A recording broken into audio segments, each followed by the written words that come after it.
Welcome to our program on Kardec Radio. Good evening. Welcome, friends. Welcome back to Kardec Radio. My name's Teresa Castro, and I'm your host for the Prayer for Peace program. Thank you so much for joining. It's always a good time to pray. So much prayer needed at this time. Today, before our prayer, our message will be taken from the book Watch and Pray. And this message is dictated by the Spirit Brother Joseph and psychographed by the medium Carlos A. Baccelli. If you have the book, it's page 161, and it is entitled Listen and Heed. And here's what Brother Joseph would like to tell us. Listen and heed the constant calls of life. So I think we can understand what listen, of course, means, but what about heed? What is this word? It's reminding us to pay attention, to take notice, right? Our energy goes where our attention is. So he's saying, listen and pay attention to the constant calls of life. Do not be indifferent to the message that it sends you about your existence in the world. Do not ignore its request to leave one road for another in the experiences that you are called to live. You must know how to lose in order to always win. Retreating most of the time can be a strategy for advancement. In many circumstances, insisting is not the best tactic for victory. Every impasse is an invitation to reflection. Even in financial investments, no one makes only profits. Life is cyclical. It is essential to be sensitive to know when it is time to give way. Don't try to take up all the space all the time. Thank you, Brother Joseph. Intense message. I find many of his messages, many of the spirit messages in general, are often very to the point, very eloquently said, and often said with kindness so we can hear the message. If someone is screaming in our face, we can't hear the message. So again, we're being asked to not only listen to, but pay attention. And we realize listening and hearing are two different things. And we're also being asked not to be indifferent to kind of the lot we've been dealt in life. And we know that lot is not by chance. It's what we have sown, either now or somewhere in another time, in a previous lifetime. And what is this indifference? It's to be this, I don't care, like to have like a leaf blowing in the wind. No.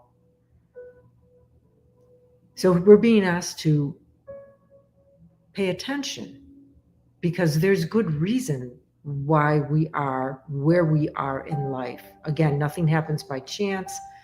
We reap what we sow. There's seeds that we have planted, and now they've come to bear fruit.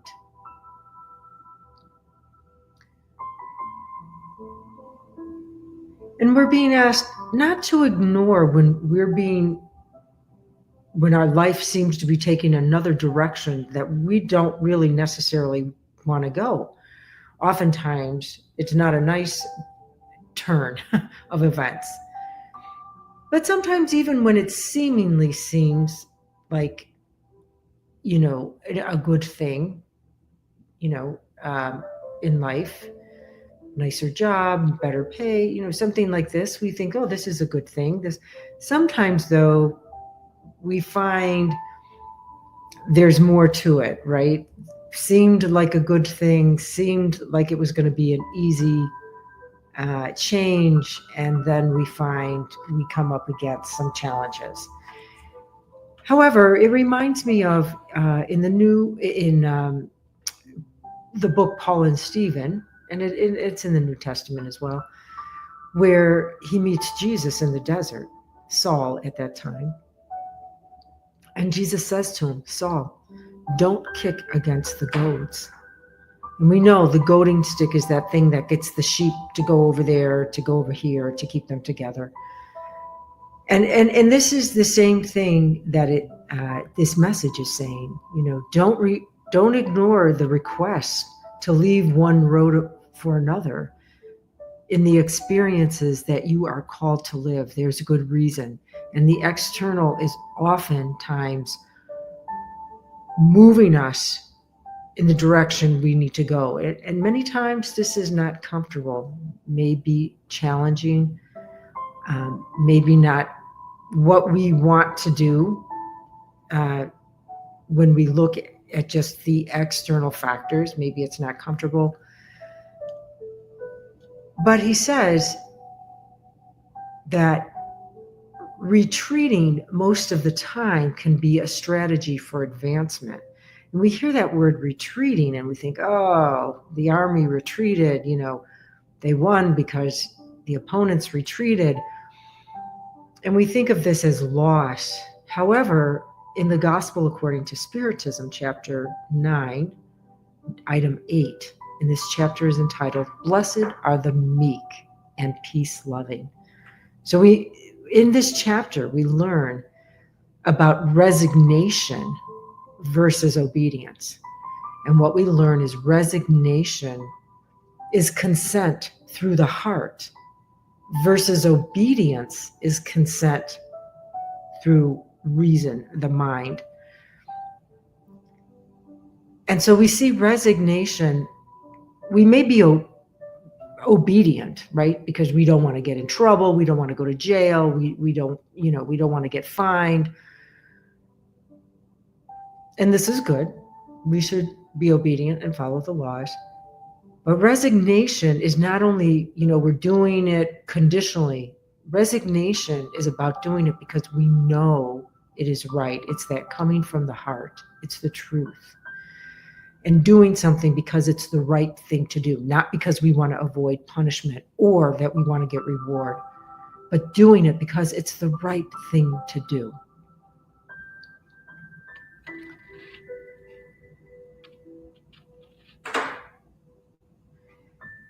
And it says, you must know how to lose in order to always win. And this is only exterior. We think, oh, we lost. But really, when we take the high road and we don't succumb to those lower vibrations of vengeance, hatred, bitterness, we actually vibrate higher and can rise above. And what is this when he says retreating most of the time can be a strategy for advancement? So we talked about retreating and perhaps to consider resignation, to understand the idea of resigning ourselves through our heart. But what is this advancement? No, it's not about money. It's for our progress, our evolution, to transform, to grow ourselves. And he says, insisting is not the best tactic for victory. Why? What happens when we insist? It typically involves imposing. And we know imposing, even if it's a good thing, cannot work. We see this in other governments where they impose harmony. Yes, it seems like a good thing, but it's imposed. It doesn't work. He says that every impasse, so we can understand this as a situation, an impasse is a situation that seems to have no progress, that there's no possibility of resolving it. We can think of it like a deadlock. And he said, these are invitations to reflection. And why? St. Augustine helps us to understand that. He talks about it in the gospel. I believe it's 914 item. that he says that we need to do these reviews, because the spirits tell us in the spirits book, if you really want to know yourself or to progress, the best way to do it is to know yourself, to know who you are. And so as we take this time to reflect, because we can only change ourselves, the idea that I'm going to reflect on that guy's bad habits, it's not going to do anything. It's only probably going to create more disharmony. So it's that idea of reflecting on ourselves, reviewing where, and being honest, where have I misaligned myself with the divine laws?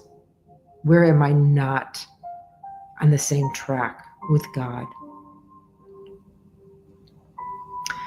Because he says life is cyclical. He says, not even any financial investments, there's always an up and down. It's not always just grow money. He says, no, everything in life is cyclical. And we can understand this from the law of rhythm, that there is always this ebb and flow. And we also can know from this law that when we strive to vibrate higher and keep ourselves focusing on higher vibrations, higher virtues, we don't have to feel those low spots of life as much. Not that we're going to escape them, but they don't have to be so traumatizing. So it's like making the best of bad situations. We oftentimes make our situation worse. We complain, we blame, we point the finger, we slander, we criticize, we seek vengeance, even if not in action, in thought, and this is where it all begins anyway. And he does say that we should be sensitive to know when it is time to give way.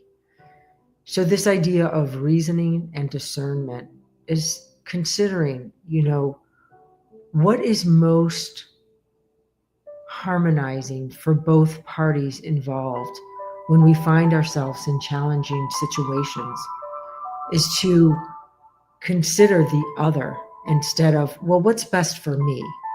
Because this keeps us locked in to our selfishness. And at the very end, he says, don't try to take up all the space all the time. And there's an exclamation mark. So I think this is a very direct way of telling us, reminding us what the spirits tell us in the spirits book. What is our greatest obstacle to moral progress? And it's selfishness and pride, because it's me, mine, and mine. It's all about me and what's good for me, what's not good for me, how I feel, what I think, what my opinion is. And I'm only listening to you so then I can respond. It's all about me. And he's very direct and to the point. He's like, stop doing that. Don't do it all the time. We can say we're not perfected spirits. So I think it's fair for him to say not all the time, realizing we're not perfected yet. But we should continue to strive. And sometimes making those commitments to ourselves helps us to follow through better. If we make that commitment that I'm not going to fall into resentment, when we find ourselves there, we can make another choice.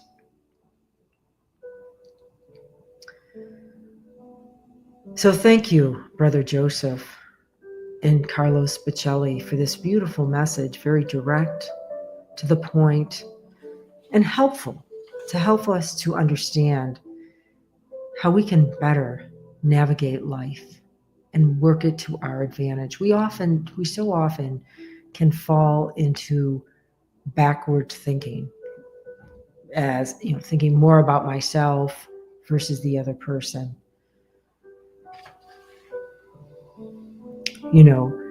Not taking any reflection, just reactive.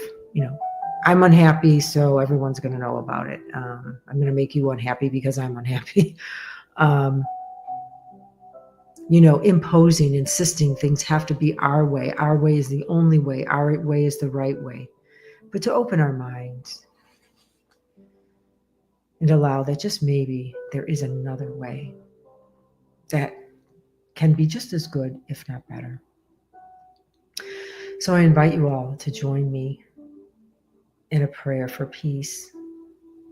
And we will remember this idea of resignation, that consenting through the heart, making that choice because it is right. It is the right thing to do, not out of reward or fear of punishment. And it's not by chance that it's in the chapter entitled, Blessed are the meek, peace-loving. Blessed are the meek and peace-loving. That's in the Gospel according to Spiritism. So here's one thing we learn about as we kind of practice more resignation, dropping down into the heart. We may find ourselves feeling more peaceful. And if we all do that, we may really find ourselves living in a peaceful world. Mother, Father, God, Divine Creator, first cause of all things, we come today on bent knees, recognizing our smallness and our great need for you. And we come to this prayer and request for peace, that this peace, this calmness, saturate and envelop the whole earth, every dark crevice, all hidden spaces, that it be filled with your divine love.